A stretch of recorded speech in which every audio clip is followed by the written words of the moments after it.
सभी महानुभावों को सादर जय श्री कृष्ण। आज हम श्रीमद् भागवत गीता के 18वें अध्याय का हिंदी रूपांतरण सुनने जा रहे हैं। चूँकि संपूर्ण गीता का सार श्रीमद् भागवत गीता के 18वें अध्याय में है और मैं आज आपको उसका हिंदी रूपांतरण सुना रही हूँ। सबसे पहले मैं बताना चाहूँगी कि इस अध्याय का नाम मोक्ष संन्यास योग क्यों पड़ा, क्योंकि जन्म मरण संसार के बंधन से सदा के लिए छूटकर परमानंद स्वरूप परमात्मा को प्राप्त कर लेने का नाम मोक्ष है।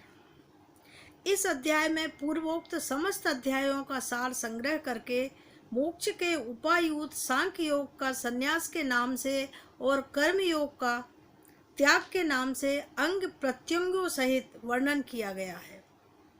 इसलिए तथा साक्षात मोक्ष रूप परमेश्वर में सर्व कालों का संन्यास यानी त्याग करने के लिए कहकर उपदेश का उपसंहार किया गया है। इस कारण से इस अध्याय का नाम मोक्ष संन्यास योग रखा गया है। यह अध्याय जो है ये काफ़ी बड़ा है और इसमें काफ़ी श्लोक हैं और भगवान का ये बहुत ही विस्तृत संवाद है कृष्ण और अर्जुन के बीच में। तो पहले श्लोक से हम प्रारंभ करते हैं। सबसे पहले अर्जुन बोलते हैं कि हे महाबाहु, हे अंतर्यामी, हे वासुदेव, मैं संन्यास और त्याग के तत्व को पृथक पृथक जानना चाहता हूँ। तब श्री भगवान बोले,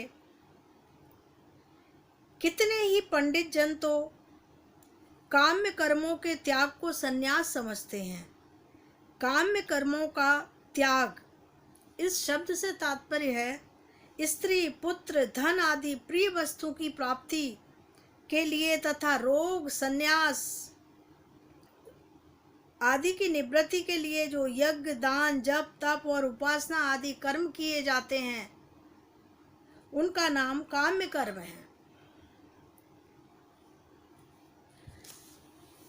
तो भगवान बोलते हैं, कितने ही पंडित जन तो काम्य कर्मों के त्याग को संन्यास समझते हैं तथा दूसरे कुशल पुरुष सब कर्मों के फल को त्याग कहते हैं। कई विद्वान ऐसा कहते हैं कि कर्म मात्र दोष युक्त है, इसलिए त्यागने के योग्य है, और दूसरे विद्वान यह कहते हैं कि यज्ञ, दान और तप रूप कर्म त्यागने योग्य नहीं है। हे पुरुष श्रेष्ठ अर्जुन, संन्यास और त्याग इन दोनों में से पहले त्याग के विषय में तू मेरा निश्चय मत सुन, क्योंकि त्याग सात्विक, राजस और तामस भेद से 3 प्रकार का कहा गया है। यज्ञ, दान और तप रूप कर्म त्याग करने के योग्य नहीं है, बल्कि वह तो अवश्य कर्तव्य है, क्योंकि यज्ञ, दान और तप ये तीनों ही कर्म बुद्धिमान पुरुष को पवित्र करने वाले हैं। बुद्धिमान पुरुष से तात्पर्य है जो मनुष्य बुद्धिमान है, जो फल और आसक्ति को त्याग कर केवल भगवतार्थ कर्म करता है, उसको बुद्धिमान कहते हैं।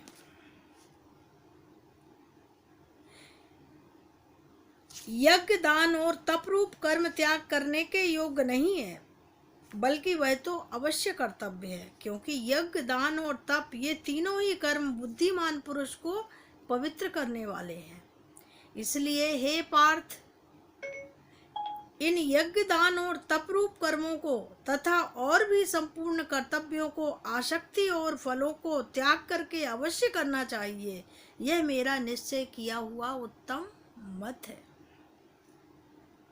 निषिद्ध और काम्य कर्मों को तो स्वरूप से त्याग करना उचित ही है, परंतु नियत कर्म का स्वरूप से त्याग उचित नहीं है। इसलिए मोह के कारण उसका त्याग कर देना तामस त्याग कहा गया है। जो कुछ कर्म वह सब दुख रूप ही है, ऐसा समझकर यदि कोई शारीरिक क्लेश के भय से कर्तव्य कर्मों का त्याग कर दे तो वह ऐसा राजस त्याग करके त्याग के फल को किसी प्रकार से भी नहीं पाता है। हे अर्जुन, जो शास्त्र विहित कर्म करना कर्तव्य है, इसी भाव से आसक्ति और फल का त्याग करके किया जाता है, वही सात्विक त्याग माना गया है। जो मनुष्य अकुशल कर्म से द्वेष नहीं करता और कुशल कर्म में आसक्त नहीं होता है, वह शुद्ध सत्व गुण से युक्त पुरुष, संशय रहित बुद्धिमान और सच्चा त्यागी है। क्योंकि शरीरधारी किसी भी मनुष्य के द्वारा संपूर्णता से सब कर्मों का त्याग किया जाना शक्य नहीं है, इसलिए जो कर्म फल का त्यागी है वही त्यागी है, ऐसा कहा जाता है। कर्म फल का त्याग न करने वाले मनुष्यों के कर्मों का तो अच्छा बुरा और मिला हुआ ऐसे 3 प्रकार का फल मरने के पश्चात अवश्य ही प्राप्त होता है, किंतु कर्म फल का त्याग कर देने वाले मनुष्यों के कर्मों का फल किसी काल में भी प्राप्त नहीं होता है।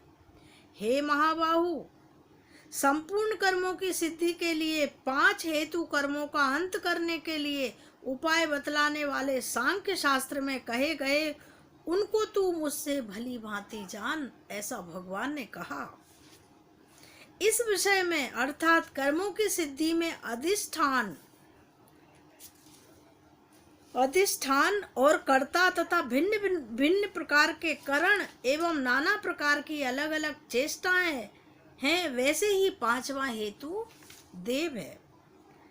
अधिष्ठान से तात्पर्य है जिसके आश्रय कर्म किए जाएं, उसका नाम अधिष्ठान है। करण से तात्पर्य है जिन जिन इंद्रियों को और साधनों के द्वारा कर्म किए जाते हैं, उनका नाम करण है। और देव से तात्पर्य है शुभाशुभ कर्मों के संस्कारों का नाम देव है। मनुष्य मन, वाणी, शरीर से शास्त्रानुकूल अथवा विपरीत जो कुछ भी कर्म करता है, उसके ये 5 कारण हैं। परंतु ऐसा होने पर भी मनुष्य को अशुद्ध बुद्धि होने के कारण उस विषय में यानी कर्मों के होने में केवल शुद्ध रूप आत्मा को कर्ता समझता है। वह मलिन बुद्धि वाला अज्ञानी यथार्थ नहीं समझता है। जिस पुरुष के अंतःकरण में मैं करता हूँ ऐसा भाव नहीं है तथा जिसकी बुद्धि सांसारिक पदार्थों में और कर्मों में लिप्तायमान नहीं है, वह पुरुष इन सब लोगों को मारकर भी वास्तव में ना तो मारता है और ना ही पापों से बंधता है। जैसे अग्नि, वायु, जल के द्वारा प्रारब्धवश किसी प्राणी की हिंसा होती देखने में आए तो वह वास्तव में हिंसा नहीं होती है, वैसे ही जिस पुरुष का देह में अभिमान नहीं है और स्वार्थ रहित केवल संसार के हित के लिए ही जिसकी संपूर्ण क्रियाएं होती हैं, उस पुरुष के शरीर और इंद्रियों द्वारा यदि किसी प्राणी की हिंसा होती है तो लोक दृष्टि में देखा जाए तो